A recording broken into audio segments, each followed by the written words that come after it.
Hello friends, જય શ્રી ગણેશ. બધાને સ્વાગત છે તમારું મારી ચેનલ ગુજરાતી કિચનમાં. તો રોટલી શાક બનાવવાની અને ખાવાની ઈચ્છા ન હોય અને કંઈક ચટપટું નવું ખાવું હોય ત્યારે આ એકદમ જલ્દીથી ઘરના ખૂબ ઓછા સામાનથી બનતી રેસીપી તમે ટ્રાય કરી શકો છો. 5 થી 10 મિનિટમાં બની જાય છે અને ટેસ્ટી તો એટલી બને છે કે સમોસા, પકોડા, કચોરી બધું જ તમે ભૂલી જશો. અને વરસાદી વાતાવરણ હોય એટલે કંઈક ચટપટું ખાવાની બધાની ઈચ્છા થતી જ હોય છે. તો વધારે મહેનત કર્યા વગર એકદમ ચટપટી ટેસ્ટી એવી રેસીપી ચાલો બનાવવાનું શરૂ કરીએ. તો અહીંયા આપણે આ રેસીપી બનાવવા માટે સૌપ્રથમ તો 3 જેટલા મેં બટેટા બાફી લીધા છે. તો આપણે અહીંયા આ રેસીપીમાં બાફેલા બટેટાની જરૂર પડશે. તો જો તમે પહેલેથી બાફીને રાખ્યા હોય તો એ બટેટા પણ તમે અહીંયા લઈ શકો છો. તો જો અહીંયા બટેટા આપણા સરસ એવા ઠંડા થઈ ગયા છે અને ઉપરની એની આપણે છાલ, એની સ્કીન હટાવી દીધી છે. તો હવે આપણે બટેટાને મેસરની મદદથી એકદમ સરસ એવા મેશ કરી લેવાના છે અથવા તો ખમણીની મદદથી ખમણી લેવાના છે. તો તમને જે ઇઝી પડે એ રીતે આપણે બટેટાને મેશ કરી લેવાના છે. તો બટેટામાં મોટી વધારે ગાંઠો ન રહી જાય એનું આપણે ધ્યાન રાખી અને બટેટાને સરસ એવા આપણે મેશ કરી લેવાના છે. તો ચાલો આપણે અહીંયા બટેટા સરસ એવા મેશ થઈ ગયા. તો હવે આપણે એમાં થોડા મસાલા કરીએ. તો મસાલામાં હું અહીંયા સ્વાદ પ્રમાણે મીઠું એડ કરું છું. તો બટેટા જો બાફતી વખતે એડ કર્યું હોય તો જોઈને એડ કરવાનું છે. અને સાથે જ અડધીથી થોડી વધારે ચમચી જેટલું હું અહીંયા જીરું એડ કરી દઉં છું. અને સાથે જ 1 ચપટી જેટલી હિંગ એડ કરી દીધી છે. અને 1 મોટી ચમચી ભરીને મેં અહીંયા ધાણા જીરું પાવડરનો યુઝ કર્યો છે. તો ધાણા જીરુંનો ટેસ્ટ આમાં ખૂબ જ સરસ આવે છે, તો થોડો વધારે એડ કરવાનો છે. અને સાથે થોડા કલર માટે અડધી ચમચી જેટલી હળદર એડ કરી દીધી છે. અને તીખાસ માટે 2 લીલા તીખા મરચાં જેને મેં ઝીણા કટ કરીને લીધા છે. અને 10 થી 12 જેટલા મીઠા લીમડાના પાનને આવી રીતે ઝીણા કટ કરીને એડ કરેલા છે. એનો ટેસ્ટ ખૂબ જ સરસ આવે છે. જો ઘરે અવેલેબલ હોય તો ચોક્કસથી એડ કરવાના છે. અને અડધી ચમચી જેટલો મેં અહીંયા પાઉંભાજી મસાલો એડ કર્યો છે.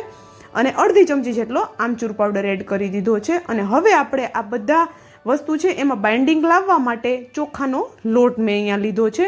તો જો 1 કપ ભરીને મેં અહીંયા ચોખાનો લોટ લીધેલો છે એમાંથી મેં અડધો એડ કર્યો છે.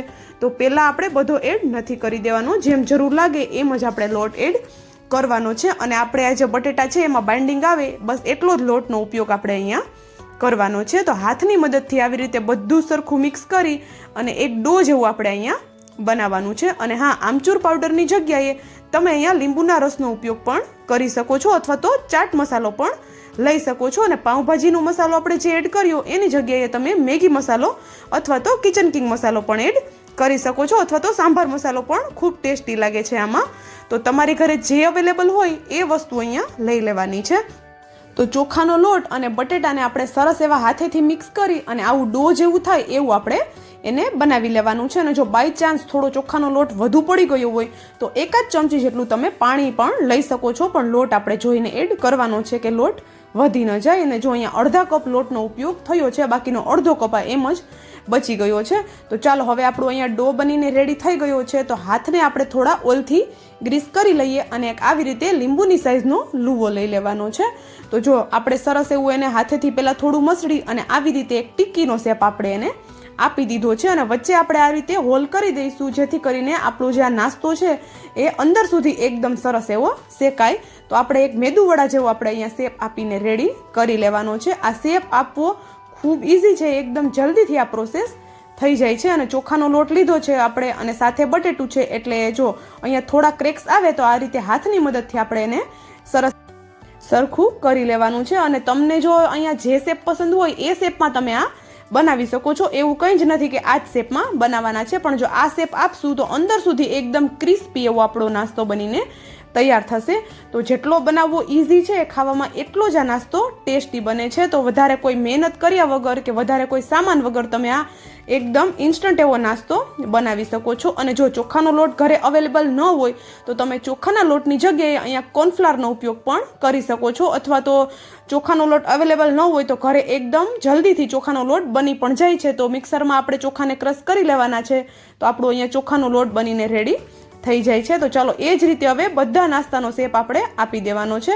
તો તમે જોઈ શકો છો અહીંયા આટલો આપણો નાસ્તો બનીને રેડી થઈ ગયો છે. તો તમે આને સ્ટોર કરીને પણ રાખી શકો છો. તો એક વખત બનાવી અને તમે આને 15 થી 20 દિવસ સુધી આરામથી સ્ટોર કરી શકો છો. તો જો કોઈ ઝીપલેક બેગમાં અથવા તો કોઈ એરટાઇટ ડબ્બામાં ભરી અને ફ્રીઝરમાં આપણે આને રાખી દેવાના છે અને જ્યારે પણ કંઈક ચટપટું ખાવાની ઈચ્છા થાય ત્યારે આપણે આને બહાર કાઢી અને આરામથી 5 મિનિટમાં તળી અને એન્જોય કરી શકીએ છીએ. તો ચાલો હવે એને આપણે સાઈડમાં રાખી દઈએ અને એના માટેની એક સ્લરી બનાવવાની છે, જેથી કરીને આપણો નાસ્તો છે ઉપરથી એકદમ સરસ એવો ક્રિસ્પી બને. તો એના માટે મેં અહીંયા 2 ચમચી જેટલો મેંદો લીધો છે અને થોડા મેં અહીંયા લીમડાના ઝીણા કટ કરેલા પાન એડ કર્યા છે અને સાથે થોડા કાળા તલ અને થોડા સફેદ તલ બંને 1-1 ચમચી જેટલા મેં લઈ લીધા છે. આ બંને તલમાંથી કોઈ એક તલનો ઉપયોગ પણ તમે કરી શકો છો અને સાથે જ અડધી ચમચી જેટલા ચીલી ફ્લેક્સ એડ કર્યા છે અને સ્વાદ પ્રમાણે મીઠું એડ કરી દીધું છે. તો જો તલનો ટેસ્ટ આમાં ખૂબ જ સરસ આવે છે તો બેમાંથી ગમે એક તલ તો આપણે જરૂરથી એડ કરશું, કારણ કે તલ જ્યારે આપણે તળશું ત્યારે ઉપરથી તળાશે એટલે એનો એકદમ ક્રન્ચી ટેસ્ટ આપણે જે નાસ્તો બનાવીએ છીએ એમાં આવે છે. તો ખૂબ સરસ એવો ટેસ્ટ આ તલથી આવે છે. તો જો આ બધું સરસ એવું મેં મિક્સ કરી દીધું અને હવે આપણે એમાં થોડું પાણી એડ કરી અને એકદમ પાતળી પણ નહીં અને વધારે ઘટ પણ નહીં એવી સ્લરી બનાવીને રેડી કરવાની છે. તો હું તમને આગળ વિડીયોમાં બતાવી દઈશ કે આપણે આની કેવી સ્લરી બનાવીને રેડી કરવાની છે. તો જેમ જરૂર લાગે એમ પાણી એડ કરવાનું છે, એકી સાથે એડ નથી કરી દેવાનું. તો તમે અહીંયા મેંદાની જગ્યાએ ઘઉંનો લોટ પણ લઈ શકો છો, એનાથી પણ સરસ બને છે, પણ બંનેના ટેક્સચરમાં થોડો ફરક આવી જશે. તો જો હવે આપણે ફરી પાછું થોડું પાણી એડ કર્યું અને એકદમ આની મીડિયમ એવી સ્લરી બનાવીને રેડી કરી લીધી છે અને સ્લરીમાં બિલકુલ ગાંઠા નથી રહ્યા.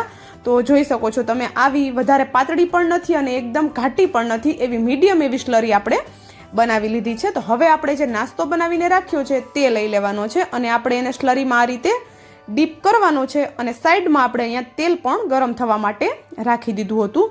તો આ રીતે આપણે સ્લરીમાં ડીપ કરતું જવાનું છે અને તેલ એકદમ સરસ એવું ગરમ થઈ જાય પછી આપણે આ નાસ્તો એમાં એડ કરતું જવાનું છે. તો ખૂબ ઇઝી છે આ સ્ટેપ કરવો અને આ સ્ટેપ કરવાથી નાસ્તાનો ટેસ્ટ ખૂબ જ સરસ આવે છે, ઉપરથી એકદમ ક્રિસ્પી એવો આપણો નાસ્તો બને છે.